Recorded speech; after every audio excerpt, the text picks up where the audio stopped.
Hindistan və belə deyək də tarixi. Bundan 9-11-ci siniflərə giriş edirsiniz də, yəni xəbəriniz olsun. Yəni bu 8-ci sinif, 10-cu sinif deyil, artıq 9-11 müasir dövr.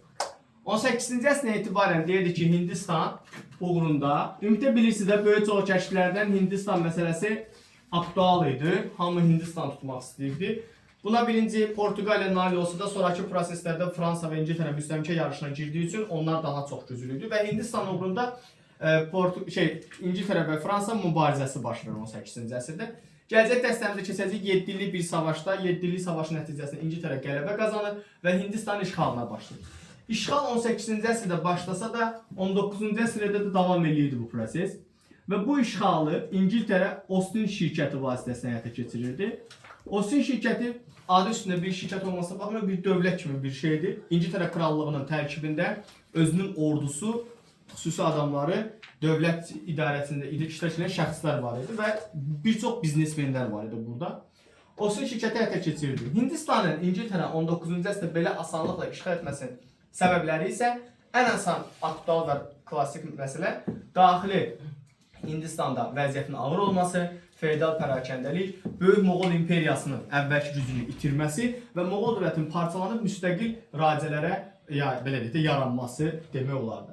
Bu dövrdə Hindistanda Martraxı tutacaqdı İngiltərə, sonra Audu tutacaqdı və Pəncabı ələ keçirəcək. Və 1856-cı ildə bu məsələni tamamilə başa çatdıracaqdı. Pəncab və Aud ximyazlığının tamamilə işğalı, Pəncabın 49, Audun isə 56 işğalına Hindistan işğalı başa çatacaqdı. Bu dövrdə Hindistanda əhalinin vəziyyəti ağırdır. Çünki həm Hintli racələrə vergi verirlər, həm də İngilis müstəmləkəsinə vergi verirlər və İngilis müstəmləkələri vergilərdə ən ağır işlər gördürürlər. Bu dövrdə Hindistanı ancaq Austin şirkəti idarə edirlər. Yəni Austin şirkətini, deyək ki, misal üçün belə deyək də, bu tərəf Austin şirkətinin səhimi olan, yəni biznesmenlər deyək, bu tərəf İngilis varları olsa da, amma Austin şirkətində səhimi olmadıqları üçün Hindistanda hər hansı bir fabrik zavod aça bilmirlər. Ancaq sizlər aça bilərsiniz. Amma 1813-33-cü ildə İngiltərə bir xartiyya imzalayacaqdı. Bu xartiyyaya görə artıq İngiltərədə istənilən biznesmen, yəni varlı təbəqə Hindistanda pul qoya bilərdi.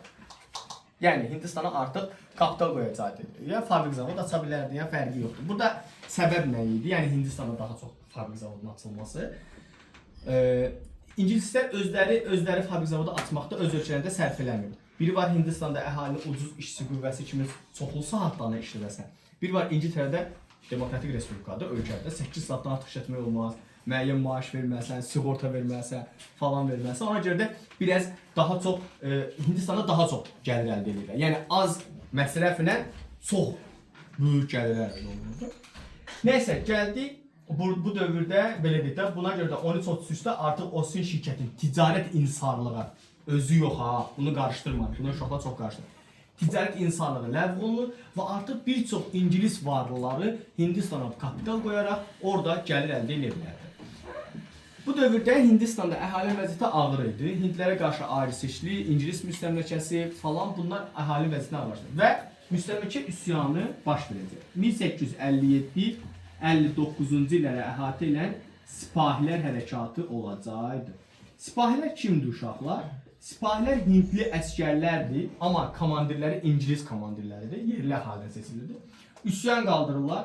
Moğol hökmdarı 2-ci Bahadırı yeganə imperator elan edirlər özlərini, Moğolu və üsyanı genişləndirəcək. Bu vaxt İngiltərənin müstəmləkə mərkəzi Kəlküt şəhəri idi, lakin Qanq çayına qədər Dəmirçi geniş yayılacaqdı və İngilislər bu üsyanı yatırmaq üçün tədbir edəcək. 1858-ci ildə onlar Dehlini ələ keçirərək İngilis qoşunları Moğol dövlətini süqut uğradılar və Bahadır öldürülür. Bundan da 1526 ilində Moğol imperiyası süqut edir.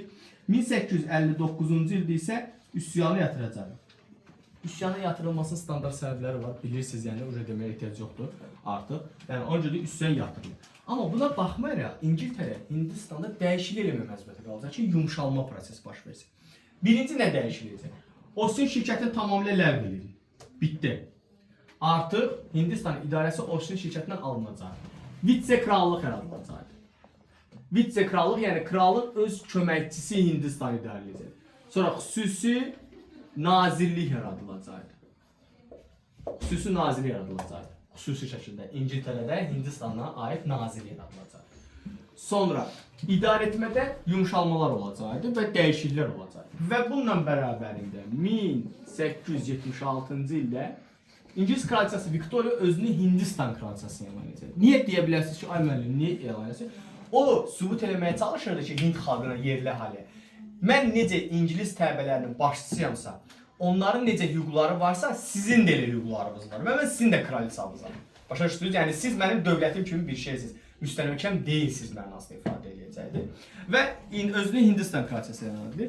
Və 19-cu əsrdə demək olar ki, İngilis müstəmləkəsi içərisində Hindistan İngiltərənin mirvarisi adlandırılırdı. Yəni bir çox böyük gəlir əldə olurdu. 19-cu əsrin ikinci yarısında artıq Hindistanda kapitalist münasibətlər inkişaf edəcəkdir. İngilislər ən çox hansı sahələrə daha çox yatırım qoyurlar? 1. Dəmir yolları, 2. Suvarma kanalları, 3. Pambıq plantasiyalara daha çox kapital qoyurlar və oradan daha çox gəlir əldə edirlər. Yəni dəmir yollarını tikintilib onu icarəyə vermək belə çox böyük puldur. Sonra bu dövrdə Hindistan özündə 1884-cü ildə ilk kapitalist müəssisə olan toxucu fabriki istifadə edir, Bombeydə. Sonra 1885-ci ildə isə indi buna keçəcəyik. Hindistan Milli Konqresi yaradılacaqdı. Bunu sadəcə deyirəm, indi birazdan genişləndirəcəm. 1890-cı ildə ilk işçi qanunları imzalanacaq. İşçi qanununa görə bu vaxta qədər Hindistanda 16 saata yaxın işləyirlər, amma 90-cı il 90 qanununa görə yeniyetməli və uşaqların işləməsi məhdudlaşdırılacaq, qadağan olacaq. İşçi qanunlarının verilməsi, baxın buna diqqətlə lazım. İşçi qanunlarının verilməsi İngiltərənin 14-cü əsrə oxşar cəhətdir. Bu Oatal Lüsyanda yazılır, deyir 12-60 yaşdan yuxarı şəxslər az əmək haqqını çox işlətmək. Bax, burada da əksidir. Yəni işçilərin hüquqlarını hardasa bərpa. Amma yenə də ümumi adda nə verir buna? İşçi qanunu verirsiniz. Başa düşdünüz? Yenə. Gəldi Hindistan Milli Konqresi 85-ci yaradılan Hindistan Milli Konqresi. Bu niyə yaradılmışdı? İngilislər bunu yaratmaqda məqsədi Hindistanlıların İngiltərə parlamentinin hüquqlarını müdafiə edəcək bir qrup olsun. Lakin İngilislər bunu bu tərəfdən yaradırlar. İngilislər hər zaman bir məsələ var ya, İngilis bayraqsını hara əsdiyin bilinmir. Yəni İngiltərənin bir söz var, deyir İngiltərənin nə daimi dostu və nə daimi düşman. İngilislər bu tərəfdən Hindistanda təşkilatlanın, bəs öz hüquqlarınızı müdafiə eləməsiniz, özünüzü eləməsiniz, müdafiə edirsiniz, bizim parlamentdə öz sözünüzü deməsiniz, ədalətli deməsiniz. O tərəfdən isə Hindistan Milli Konqresinin tərkibində olan Hindli və müsəlmanlar arasında nifaq salırdılar. Başa düşdünüz? Və bu nifaq Hindistan Milli Konqresi öz işini daimi və layiqli şəkildə yerinə yetirməsinə imkan vermirdi. Bildiniz? Misal üçün deyək ki, qərar verilir. Atıramda Hindistanın müsəlman məhəllələrində filan işlər görülməlidir. Bunu parlamenti müzakirə çıxarmaq lazımdır ki, İngiltərələr bunu eşitsin. Hindlilər müsəlmanlara düşməndir deyə onun müzakirə çıxmasını istəmirlər. Halbuki hər ikisi bunu istəsələr, ən azından Hindistanın inkişafına hər hansı bir töhfə olacaq. Bildiniz nə demək istəyirəm? Ya da və yaxud da Hindlilərlə bağlı bir qərar verilməlidir. Müsəlmanlar Hindlərə düşməndir deyə qoymurlar bu qərar verilsin. Öz aralarını mübahisə edirlər və beləliklə parçalı hökmranlıq et siyasəti nəticəsində İngiltərə Hindistanı çox da qəşəng idarə edirdi. Mükəmməl şəkildə və bu prosesi həyata keçirirdi. Yadınızda qalsın. Başa düşdünüz? Bunu yəni o mənada edir. Sual düşə bilər ki, yəni siz özünüzdə sual doğulacaq. Niyə yaratmasına icazə verirsiniz sonra inkişafına? Yəni yaratmağında sakitləşdirir də, yəni yaxşı da yaxşı, sən istədiyin verirəm də yaxşı. Nə istəyirsən elə, problem deyil, öz dünyada nə istəyirəm. Bu tərəfdən öz bildiyini eləyir artıq. Yəni ona görə yaradılacaq.